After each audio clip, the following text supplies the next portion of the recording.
surprise, on est complètement dedans niveau timing. Voilà. Non, mais c'est bien parce que tous les 2 mois, je fais une thérapie sur le lâcher-prise. C'est gratuit. Notre prochain intervenant, c'est notre... Il y en a qui regardent et qui lisent nos communications sur les réseaux sociaux. Levez la main, s'il vous plaît. Celles et ceux qui...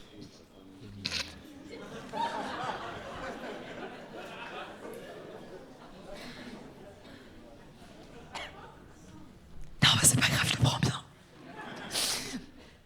Je travaille donc pour 1/10 de la salle. C'est super. C'est génial. Non, mais c'est ce 10e qui amène tous les autres. Du coup, c'est... Voilà. Oui, c'est vrai que vous êtes beaucoup de néophytes. Du coup, vous connaissez... Ouais. Lâchez prise.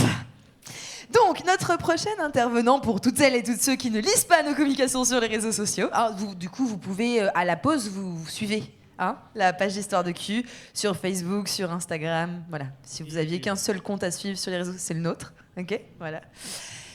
S'adresse aux hommes. Alors, si vous ne le savez pas, je vous le répète, l'ADN d'Histoire de Cul, c'est de donner la parole à celles et ceux qu'on entend le moins dans l'espace public. Du coup, on a décidé de faire monter sur scène un homme blanc, cis, hétéro, et puis on l'a pris CSP+, histoire de vraiment finaliser le package. Voilà. Et puis bon, ah oui, il a 50 ans passé ? 50 ans tout court ?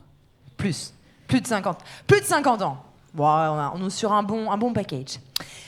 Alors pourquoi est-ce qu'on l'invite, on continue, parce que c'est pas la première fois qu'il vient, pourquoi est-ce qu'on continue à l'inviter à Histoire de Cul ? C'est parce qu'il s'adresse à ses pairs. C'est-à-dire les autres hommes blancs, cis, hétéros, potentiellement CSP+. Et alors c'est vachement bien parce qu'on s'est rendu compte, en tout cas je sais pas pour les autres femmes de l'Assemblée, mais personnellement mon expérience c'est que quand je m'adresse à un homme cis, hétéro, blanc, sur les questions de féminisme et de discrimination, très rapidement c'est « Ah non mais moi pas en fait !» Ou encore le « Non mais attends je t'explique ». Ça c'est... Ou sinon le « Non mais attends déjà calme-toi ». Respire. Non mais moi personnellement, alors il y a toujours ce non mais moi, je sais pas si vous avez remarqué, il y a des femmes qui c'est ça aussi, le non mais moi, souvent ça commence beaucoup les phrases. Alors je te coupe la parole. Non mais moi en fait je t'explique. Je trouve que MeToo on en a fait vraiment des caisses quoi. Enfin ça va, moi j'étais fanée par MeToo. Enfin c'est comme si tous les mecs étaient des violeurs. Alors il y a une allégorie très cool. Je vous la transmets même si on est en retard c'est pas grave parce que celle-là je l'adore. Vous voyez les tiques qui transmettent la maladie de Lyme. C'est une tique sur 5. Est-ce que ça suffit pour pas avoir envie de se faire piquer par un tic ? Oui. Bah les mecs, si c'est un peu pareil. Si t'en vois un dans le métro passer minuit et que t'es toute seule dans la rame avec lui, tu te poses pas la question de savoir si c'est un violeur ou pas, c'est un mec. Point. Désolé. Donc, nous avons invité Sébastien Garcin qui parle à ses pairs pour les inviter à se sortir les doigts ou plutôt à se les mettre très profondément parce que peut-être que ça se passerait mieux. Sébastien Garcin, s'il vous plaît.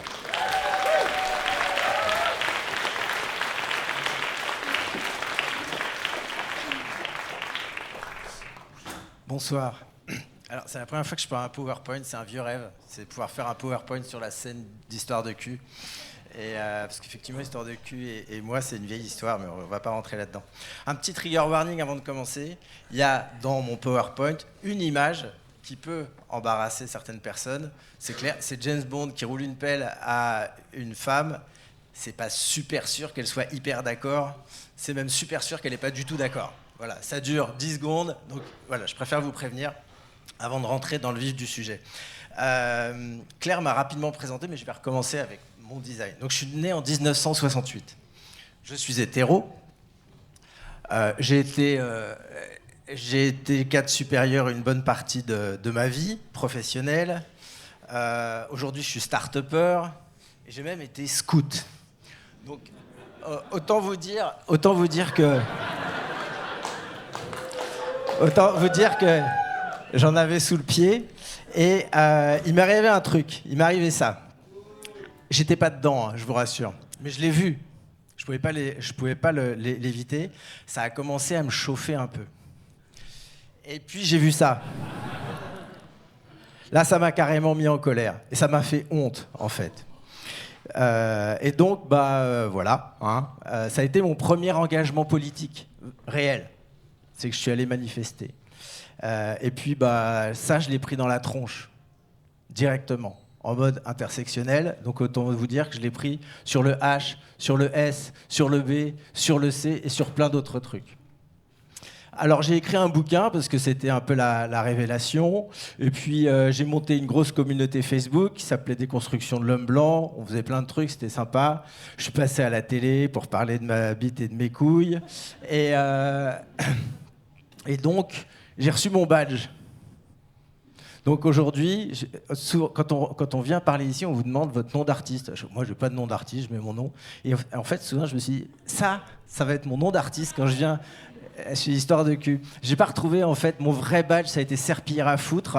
Mais j'ai pas fait la capture d'écran, je le regrette. Mais serpillière humaine, c'est pas mal. Donc voilà, je suis officiellement serpillière humaine. Donc c'est une serpillière humaine qui vous parle aujourd'hui.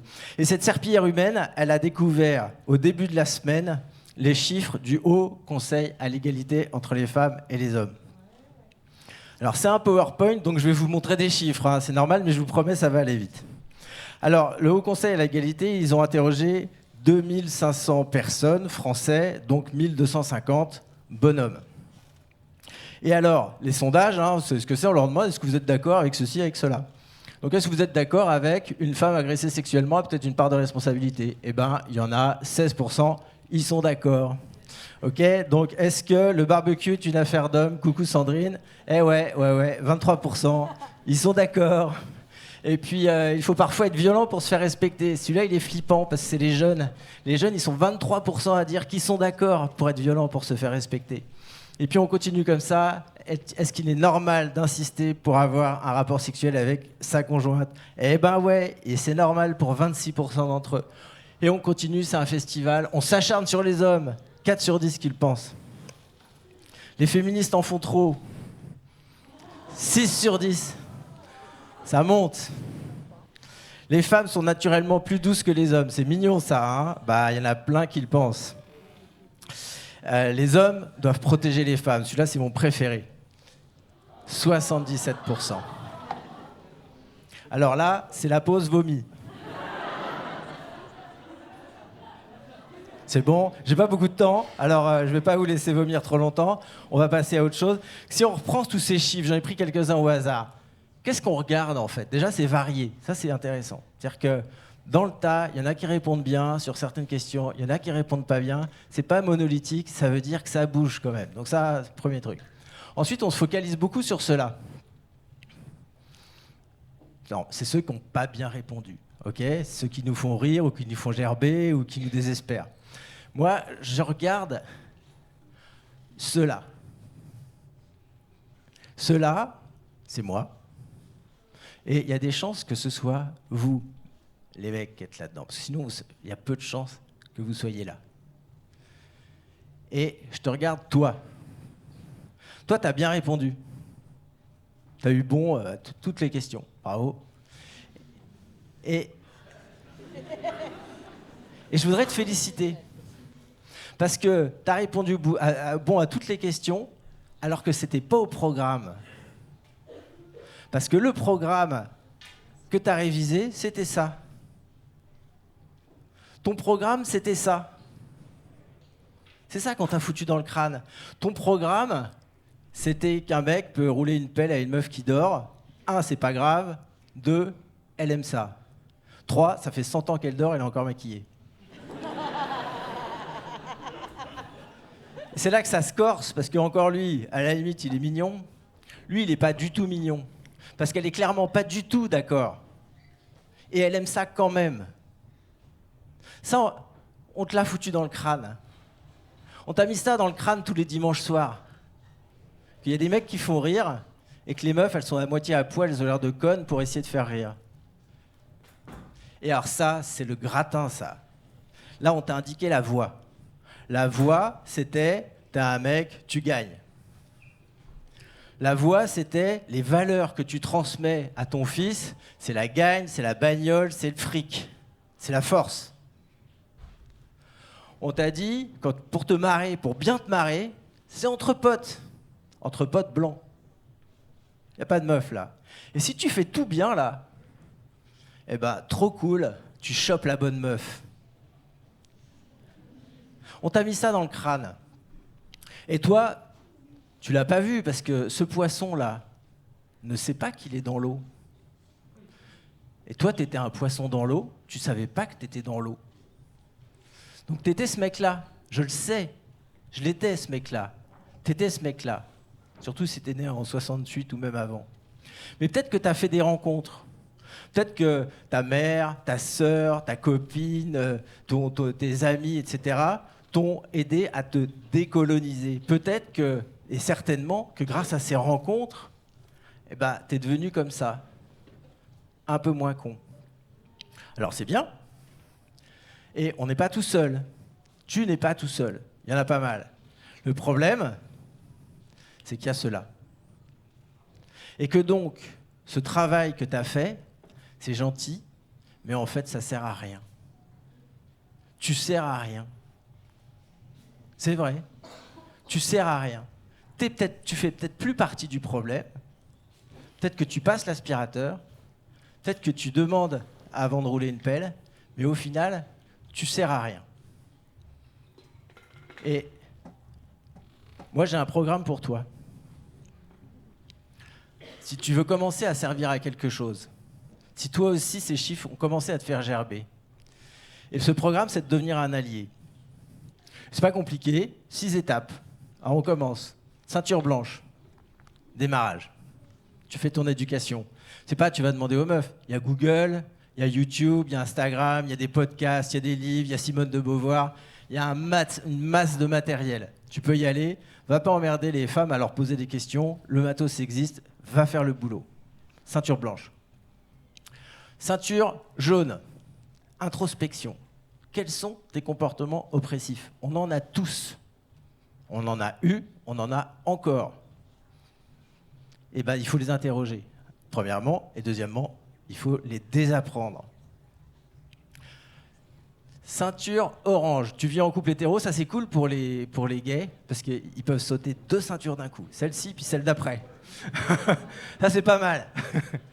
Donc, tu vis en couple hétéro, prends ta part des tâches ménagères. On le dira jamais assez. C'est pas aide. C'est pas aide. C'est fais le taf. Décide, par exemple, que le linge, c'est toi. C'est toi, tu fais tout le linge. Merci. Donc, c'est pas aide, c'est fait. Engage la discussion sur l'argent dans ton couple. Parle pognon. Engage la discussion sur la contraception. Ceinture verte, toujours pour les hétéros. Systématise la demande de consentement. On ne le dira jamais assez. Dans tous les cas, ça vaut le coup, en fait. Ça vaut le coup de ne pas en faire l'économie. Même si tous les feux ont l'air au vert, en fait, ça se trouve, il y a un feu orange et tu ne l'as pas vu. En plus, perso, j'ai toujours trouvé ça assez excitant. Parle de cul. Les mecs sont nuls pour parler de cul. Il faut parler de cul. Et surtout, et ça c'est un truc que j'ai appris assez sur le tard, désexualise ton regard et tes comportements. En gros, je me suis rendu compte que mon comportement n'était pas le même selon que la femme à qui je m'adressais m'attirait sexuellement ou pas. Ben ça, typiquement, c'est un phénomène qu'on peut repérer chez soi et on peut le désapprendre. Ah, la ceinture bleue, c'est la plus importante et la plus difficile. Parce que je pense que si tu es là, tu es peut-être ceinture verte. C'est-à-dire que tu as peut-être déjà fait une bonne partie du boulot, etc. Ça, c'est le plus dur. C'est faire savoir à tes potes que tu es allié, que tu es actif. C'est le mettre sur dans ton pseudo sur les réseaux sociaux. C'est le dire. C'est quand on te demande, quand tu es sur une table ronde pro, etc., tu dis voilà, je fais ça, c'est ça. Et je suis aussi un activiste pour la cause de l'égalité entre les hommes et les femmes. Et ça, c'est dur. Ça, c'est le plus difficile. Si tu passes cette étape, celle d'après, elle est beaucoup plus simple. Ceinture noire, interviens auprès des autres hommes. Ce que je fais là, pas obligé de le faire sur scène, tu peux le faire auprès de tes potes, etc. Va leur parler. Et oppose-toi ouvertement aux paroles et aux comportements sexistes. C'est pas prendre la défense des femmes. Elles se défendent très bien toutes seules, c'est pas le sujet. T'as un mec qui dit de la merde, tu lui dis, tu dis de la merde. Donc là, t'es ceinture noire, c'est pas mal.